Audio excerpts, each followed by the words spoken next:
Saya tanya sama sister, libur ini saya tidak pulang, ada enggak kerja untuk saya selama libur?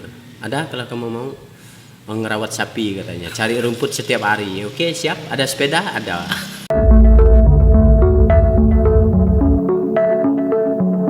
Selamat datang di podcastnya Orang Kampung. Ya, Jadi selamat. podcast ini tentang perjalanan kehidupan. Ya. Jadi terima kasih untuk Om Sumarno nih yang masih dikenal di daerah perbatasan. Jadi podcast ini cerita tentang perjalanan kehidupan tadi yang saya katakan bahwa perjalanan-perjalanan yang unik yang ketika kita rasakan sulit menyerah, tapi kemudian hari menjadi satu cerita yang begitu indah. Nah, Om Sumarno ini umurnya berapa sekarang? 47. 47. Jadi kelahiran tahun 75. 75. Saya kata, Kalau berasal dari Dusun Sotok, dari Sungai Dangin, Sungai Dangin. Kecamatan Noyan, Ya, Kabupaten Sanggau, yang berarti 47 tahun, lahirnya tahun 1975. 75. Ya, 75. di KK dan KTP. Tapi itu asli, Ya, asli. sudah tercatat dengan benar. Iya, sudah. Karena kan orang kita pada tahun itu, orang Dayak pada zaman itu kadang-kadang masih mengira-ngira karena kalender atau penanggalan itu belum pasti. Biasa dia bilang lahirnya waktu berladang di sana. Iya. Tapi yang tercatat itu, tapi kalau memang orang tua dulu punya catatan bisa selisih sih, bisa lebih mundur atau bisa lebih maju, tapi yang tercatat dipakai untuk sampai ke kepegawaian sekarang itu ya 24 Juni 24 Juni 1975 itu yang tercatat. Tapi kalau berdasarkan diteliti di saat itu ya mungkin bisa selisih, tapi yang sudah tercatat sejak sekolah memang itu Oh, yang dipakai sampai sampai KTP dan KK dan mengurus sampai saat ini. berarti SD-nya di mana? Di Sungai Dangin, SMP? di Sekadau. Oh, rumah jauh juga Sekadau ya? Iya, disitulah yang banyak perjuangan. Perjuangan dari Sungai Dangin ke Sekadau itu tahun 80-an. Iya, 80-an. 80-an. Jadi masih sangat-sangat sulit menuju ke Sekadau kan? Kalau kita boleh flashback sebentar bahwa zaman itu kan Sekadau masih dikenal dengan kota pendidikan. Oh, zaman itu. Dari Sekayam ini, dari daerah Ngabang, dari daerah Tayan, dari Teraju, semua pendidikan di Sekadau. Karena saat itu ada ada sekolah guru agama Katolik, ada SPG, ada SMP, dan kita ikut mulai dari SMP. SMP. Jadi SMP-nya apa namanya? SMP negeri atau SMP swasta? SMP swasta Santo Gabriel. Santo Gabriel. Ya. Setelah itu langsung ke SMA di situ juga. Iya, SMA di situ juga, SMA Seminari. Berarti Besarnya di Sekadau. besarnya di Sekadau. Iya. SMA Seminari berarti swasta. Kita waktu itu direkomendasikan satu-satunya yang angkatan terakhir yang boleh dari SMA negerinya, ngambil biayanya agak murah sedikit, kemudian tinggalnya di asrama seminari. Tinggalnya di asrama seminari. Tapi sekolahnya di SMA negeri. Waktu itu kita masih ada 3 atau 4 orang yang masih dari negeri. Setelah generasi berikutnya dari sekolah swasta, dari Yayasan Karya, dari SMA Yayasan Karya waktu itu. Tapi siapa yang pertama membawa ke sekolah tersebut? Kan dulu kan memang terasa jauh, Ya. Sanggau dan Sekadau. Tapi kalau sekarang sih udah dekat kan. Waktu itu kita punya abang kandung yang waktu itu SK dia jadi guru itu di daerah Sekadau. Jadi ketika tamat SD waktu itu saya dikasih tahu kalau mau ikut waktu udah libur panjang setelah ujian. Setelah ujian, kalau mau ada niat mau sekolah di Sekadau, noreh untuk cari bekal untuk ongkos berangkat. Dan setelah ujian itu noreh terus sampai berangkat ke Sekadau itu mendaftar di SMP-nya. Jadi masih kecil lah istilahnya, masih usia tamat kelas 6 mau dibawa jauh. Kemudian setelah di Sekadaunya ditinggalkan, kemudian abang pergi ke kampung tempat tugas dia Jadi di Skadau di asrama. dia asrama ditinggalkan begitu saja pakai pakaian SD itu kan? Merah putih itu SD. Diurus dulu segala pakaiannya, daftar di SMP-nya dulu, kemudian diukur segala bajunya dengan hasil karet yang ditoreh tadi. Untuk bantu-bantu, kemudian untuk biaya selanjutnya ya bantu-bantu dari abang yang jadi guru waktu itu. Jadi pertama sih memang asing sih rasanya kita begitu masih usia. Jadi waktu itu ketika kita lagi yang namanya kita orang kampung kan, ketika kita lagi putus biaya waktu di SMP itu kadang-kadang kita minta bantu sama teman-teman yang Tionghoa itu yang bisa kita minta bantu. Kalau sama-sama kita warga kampung ya sama-sama sulit. Waktu itu saya sudah mulai berkarya untuk mencari biaya. Saya punya jiwa seni untuk melukis. Jadi umur SMP. ya di SMP SMP ya. Di SMP saya sudah mulai, dari SD saya sudah hobi melukis. Saya lukis pemandangan, pinjamkan dari kawan Cina itu, beli segala cat air atau cat minyak itu, beli kain putih, beli kuas, udah kita bikin lukisan yang pemandangan yang bagus-bagus, jual sama guru. Guru mau beli? Mau, kepala sekolah mau dia beli.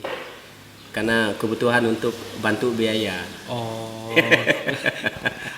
Berarti harga waktu itu? Harga kita tidak tentukan, tinggal pertimbangan dari guru kepala sekolah yang mau beli. Jadi untuk dia hiasan di rumah, ya berapapun harganya kita tidak patok harga. Yang penting bisa bayar uang sekolah. Bisa bayar uang sekolah, bisa bantu bayar uang asrama ketika atau keperluan sehari-hari lah. Kalau memang uang asrama biasa ditanggung sama abang yang jadi guru waktu itu, masih cukup bantuannya. Tapi abangnya jadi guru di daerah mana? Di Kecamatan Rawak. Di Kecamatan Rawak. Tapi gajiannya di Skadau. Kota Skadau ya. Waktu itu belum misah. Skadau itu masih Kabupaten Sanggau. Tapi kan jarak waktu itu memang cukup jauh. Pakai apa ke sana? Waktu itu di era 80-an itu kan jalan kita tahu semua orang kaya yang sudah bisa beli mobil atau kendaraan sepeda motor. Jadi dari Sungai Dangin ke Kembayan itu jalan kaki itu ketika mau libur itu main 6 jam jalan kaki. Dari Sungai Dangin ke Kembayan jalan kaki dengan jarak ke sana sekitar ada 20 kilo kali ya? Lebih ya dari 20 kilo. Lebih. Kalau dari Sungai Dangin ke Kembayan itu kalau mungkin mau 50 kilo kali. Jalan kaki, bayangkan. Jalan kaki lewat. Motor pun enggak ada, motor. Enggak ada. Mana ada motor zaman itu? Dari Kembayan ke Sanggau aja jarang kita lihat motor lewat. Jalur Sutra ini masih belum bagus, masih kerikil. Masih banyak kerikil di saat itu. Kadang-kadang kita juga amblas waktu pulang libur, waktu libur panjang kita pulang ke kampung, kita noreh lagi untuk persiapan untuk berangkat lagi ke Skadaunya ketika udah mulai masuk libur. Tapi noreh berapa harga karet waktu itu? Mampu membiayai? Di jalan saja sudah bisa habis kan duitnya? Tapi kan waktu itu kan kayaknya harga komoditi itu berimbang dengan harga kebutuhan pokok. Berimbang ya? Ketika harga kebutuhan pokok sekian, harga komoditi pun harga komoditi rendah, harga barang pun rendah. Jadi kan hukum ekonomi itu namanya. Jadi kalau kita lihat sekarang harga komoditi mahal, tapi harga barang juga mahal. Iya. Jadi masih mampu berimbang dia. Masih ingat harga karet waktu itu? Enggak ingat lagi. Udah sekian lama. Betul-betul enggak ingat lagi. Baru setelah selesai tamat SMP, memang sudah tekadnya lanjut di SMA itu, di SMA di Skadau juga. Saya tertarik ke seminari. Waktu itu dari SMP ke SMA, saya memilih kerja. Untuk kerjanya tidak pulang kampung. Kerjanya di Skadau? Kerjanya di Skadau, saya minta dengan suster. Sebagai apa tuh? Suster saya tanya sama suster, libur ini saya tidak pulang, ada enggak kerja untuk saya selama libur? Ada, kalau kamu mau ngerawat sapi katanya, cari rumput setiap hari. Oke, siap. Ada sepeda? Ada. Berarti udah ada sepeda di situ. Waktu itu ada sepeda yang bulu panjang. Nah, jadi waktu itu diterima sama suster. Jadi waktu hari libur dia sama putri itu orang pada pulang semua. Ada beberapa sih yang tinggal. Jadi kerjaannya cari rumput sapi. Jadi cari rumput sapi, kemudian di asrama kita bilang dengan pemimpin asrama, dengan pastor tidak pulang untuk menjaga asrama. Bayangkan. Jadi asrama itu pada rata-rata pulang anak asrama. Jadi kalau ada yang tinggal sebelumnya harus lapor, biar pastor bisa ngontrol, bisa komunikasi. Tapi uang makannya ketika libur Itu ditanggung suster. ditanggung suster ya. Iya. Berarti banyak membantu sekali kan. Kalau jadi- mau pulang juga Jadi berapa biaya kan? kalau mau pulang juga cukup biaya, belum lagi kalau kita noreh itu bahasa hari hujan tetap tidak bisa noreh. Iya. Saya pikir itu berapa dikasih suster satu hari, kira-kira selesai libur cukup sekian, cukup untuk bayar uang sekolah, cukup bayar uang asrama, Tapi begitu. untuk beli-beli baju. Ini yang kadang-kadang saya salut pada orang-orang dulu bahwa rela bekerja gitu demi untuk menempuh pendidikan. Iya, Pendidikan nampaknya. jauh. Iya, mau tak mau, karena memang kondisi dari waktu itu seorang guru SD itu tidak banyak tunjangan, tidak banyak ini penghasilan guru SD zaman itu memang masih minim. Waktu itu masih ada beras, gajinya ndak juga seberapa lah, malu lah pegawai negeri kan. Zaman itu kan. Ya zaman itu masih minim juga. Jadi secara otomatis saya berpikir bahwa saya perlu mandiri untuk membantu. Ketika ada bantuan dari dia, saya punya penghasilan sendiri, itu merupakan satu kelebihan lah. Kebanggaan. Jadi Tapi kan biasa kalau udah biaya susah-susah nih carinya, rasa untuk sekolah itu kan jauh. Mungkin kita melihatnya daripada saya sekolah dengan susah-susah harus kerja, bagus di kampung. Tapi tidak ada pikiran seperti itu. tidak ada. Tekad saya itu untuk menyelesaikan SMA. Selesai SMA itu nanti mikirnya. Nanti kan pola pikir itu akan berubah dia setiap saat. Nah, Jadi, itu yang saya setuju, betul itu, ya, betul. intinya tekadnya tuh harus selesai SMA-nya. Jadi awal masuk SMA itu begitu, yang terutama untuk biaya daftar SMA itu yang lebih penting. Jadi masa libur itu saya tidak perlu repot-repot untuk kalau kita pulang kampung kan harus masa libur harus daftar lagi. Dengan kita berdomisili di kota Sekadaunya kan mudah saja, kita minta izin mungkin 1 hari untuk dengan suster, mungkin ada dikasih pinjaman untuk pendaftaran karena memang tidak terlalu banyak biaya karena negeri kan. Ya paling segala foto segala fotokopi jasa itu yang perlu. Itu yang perlu kan. Kemarin kita sempat cerita-cerita tentang kursi bambu. Itu setelah tamat. Setelah tamat. Jadi setelah selesai SMA. Jadi di SMA ini udah semakin mandiri saya. Jadi di SMA itu saya coba komunikasi dengan pegawai paroki Sekadau waktu itu. Sekadau. Waktu itu guru-guru itu kan yang guru negeri diperbantukan ke sekolah-sekolah swasta itu kan terima gaji berasnya itu diterima di paroki Sekadau. Jadi waktu itu ketika kelas 3 SMA saya udah diberi kerja untuk menimbang beras untuk pegawai guru yang di kampung-kampung yang ngambil beras gajinya di ibu kota kecamatan Sekadau. Berapa kilo tuh satu orang guru menerima gaji Lihat beras? golongan mereka. Berarti makin kecil golongan makin sedikit. Kalau yang masih baru dia jadi sedikit. Kalau dia yang sudah senior, guru senior itu sesuai, karena itu kan ada hitungan tunjangan anak istrinya waktu itu. Jadi waktu itu kita udah kerja di kantor paroki khusus untuk melayani timbang beras untuk pegawai negeri. Jadi sudah pakai baju yang rapi. Jadi bekerja nimbang beras pada akhir bulan. Adalah sisa-sisa beras untuk kita gitu. Itu kita tidak pikirkan ke situ. Yang penting hasil kita kerja itu cukup untuk saya bayar uang sekolah, bayar untuk asrama. Sudahlah cukup kan. Yang penting untuk biaya keperluan kita menyelesaikan SMA-nya itu. Oh. Setelah selesai SMA, Setelah selesai SMA waktu itu masalah prestasi juga tetap ketika di tamat kelas 3 SMA itu kita ngambil jurusan IPA kemarin. Kita di jurusan IPA itu ada waktu di SMA negeri itu kami ada satu kelas yang kalau IPS-nya itu ada 2 atau 3 kelas. IPA-nya satu kelas. masuk IPA IPS.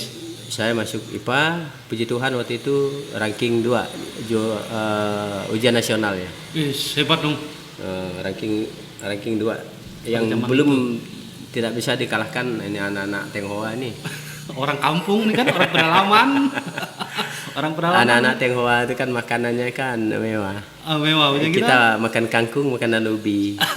Tapi syukurlah selesai dengan peringkat kedua untuk ujian nasionalnya. Di akal saya kan saya pulang, saya ikut ngajar di situ di SMP Hanura waktu itu. Kemudian begitu lihat saya cukup komitmen dengan menjadi saya punya bakat lah untuk ngajar. Jadi dari Yayasan Hanura itu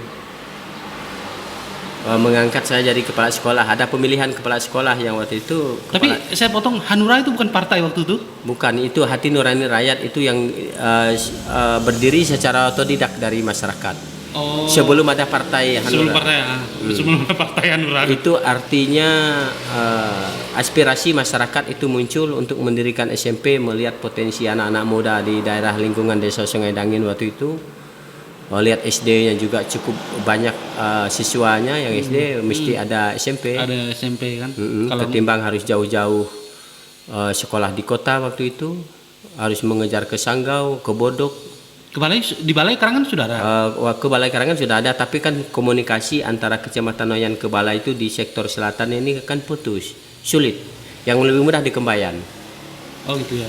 Jadi yang dari Kembayan sama Kuala. Jadi lebih banyak anak-anak tuh sekolah di Kuala, di Sanggau, atau yang orang tuanya punya kemampuan di tempat jauh. Lalu setelah jadi, berarti jadi kepala sekolah. Iya, jadi waktu itu kepala sekolahnya adalah guru SD. Jadi mereka melihat bahwa untuk kepala sekolah ini mau cari yang bebas, artinya bukan pegawai dari SD.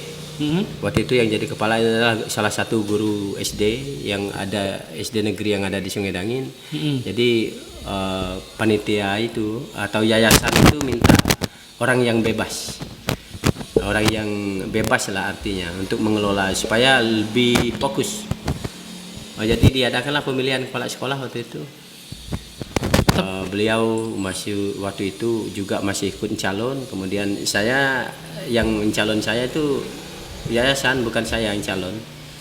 Tapi waktu itu saya sudah berkecimpung, sudah ngajar duluan di situ. Tapi pusat yayasannya di mana? Di Sungai Danginnya. Memang di Sungai Danginnya. Yayasannya. Cuma yayasan itu kan untuk khusus untuk satu desa. Jadi sepakat untuk seluruh dusun-dusun yang ada di lingkungan Sungai Dangin yang nanti akan menimba pendidikan di situ, itu termasuk semua dusun dari 10 dusun kalau tidak salah. Berarti tidak ada campur tangan dari orang luar. Tidak ada. Waktu itu Sungai Dangin terisolir. Ya, jadi ada pemikiran dari orang-orang di situ untuk mendirikan sebuah SMP dan dibiayai oleh masyarakat. Iya. Situ. Iya. Gitu ya. Iya. Kemudian karena itu SMP swasta juga honornya juga dari yayasan itu yang kalau mau kita sebut itu tidak layak. Tapi yang intinya kita itu mengabdi. Pada intinya sama dengan guru honor sekarang itu lebih banyak mengabdi walaupun dia dari dana bos, tapi kan tidak berimbang dengan kinerja yang dibuat. Iya betul. Jadi waktu itu saya dijagokan atau diajukan oleh yayasan untuk pemilihan diserahkan kepada masyarakat, semacam pilkades begitu. Yang itu kepala sekolah pemilihan kepala sekolah SMP Hanura. Saya sih tidak terlalu optimis kalau siapa yang menang itulah yang dia harus megang tanggung jawab. Waktu itu di luar dugaan suara untuk saya 80%. 80% dari pemilih. Jumlah pemilihnya kurang tahu lah dari 10 dusun itu. Oh iya iya. 20% untuk kandidat lama, untuk yang sudah menjabat waktu itu. Tapi ndak ada kepikiran nih, ndak ada kepikiran kalau ngajar di Sugio Pranoto de Sanggau kan honornya lebih besar daripada Ya, di Sungai Dangin. Ya. Kalau tinggalkan di sana di Sungai Dangin lebih mengabdi. Kalau bicara honor atau gaji itu mungkin di bawah standar. Iya, kembali ke laptop kata Tukul. Saya lebih memilih untuk mengabdi karena saya mikir ketika saya tidak berbuat, siapa lagi yang akan berbuat untuk memajukan anak-anak di daerah desa Sungai Dangin waktu itu. Jadi saya buat keputusan untuk minta mundur dari SMP Sugio Pranoto karena di sana ya kumpulan orang-orang hebat ya, walaupun di sana juga orang-orang kampung tapi yang diajarkan di lingkungan kota. Memang ada sih dari kampung yang waktu itu yang di Sugio Pranoto, tapi orang-orang yang punya ekonomi menengah ke atas mungkin yang mampu. Iya. Waktu itu jadi saya buat keputusan untuk mengabdi di SMP swasta waktu itu. Kemudian setelah Tapi berapa lama mengabdi? Setelah pemilihan kepala sekolah, saya coba mengabdi 2 tahun untuk jadi kepala sekolahnya. Saya bina terus. Kebetulan waktu itu saya pegang guru mata pelajaran cukup penting. Saya pegang fisika, kimia, juga biologi, matematika. Almarhum paman yang megang waktu itu dengan bahasa Inggris. Ketika tahun terakhirnya itu 2 tahun kedua saya di situ, udah ujian yang angkatan pertama yang saya jadi kepala sekolahnya itu. Puji Tuhan untuk sub rayon 8 waktu itu ada mewakili 13 SMP Kecamatan Noyan, Kembayan, Sekayam, Buduai. Itu 15 SMP atau 11 SMP, 13 SMP. SMP Hanura waktu itu jadi ranking 3. SMP swasta yang dibangun oleh ranking masyarakat. 3 untuk ujian nasional. Dilihat dari prestasi kelulusan anak-anak. Yang pertama saya ingat waktu itu SMP Negeri Buduai. Yang kedua SMP swasta Kola 2. Yang ketiga SMP Hanura Sungai Dangin. Orang pada kaget. Kok bisa deh? SMP di Hulu Sungai ujian nasional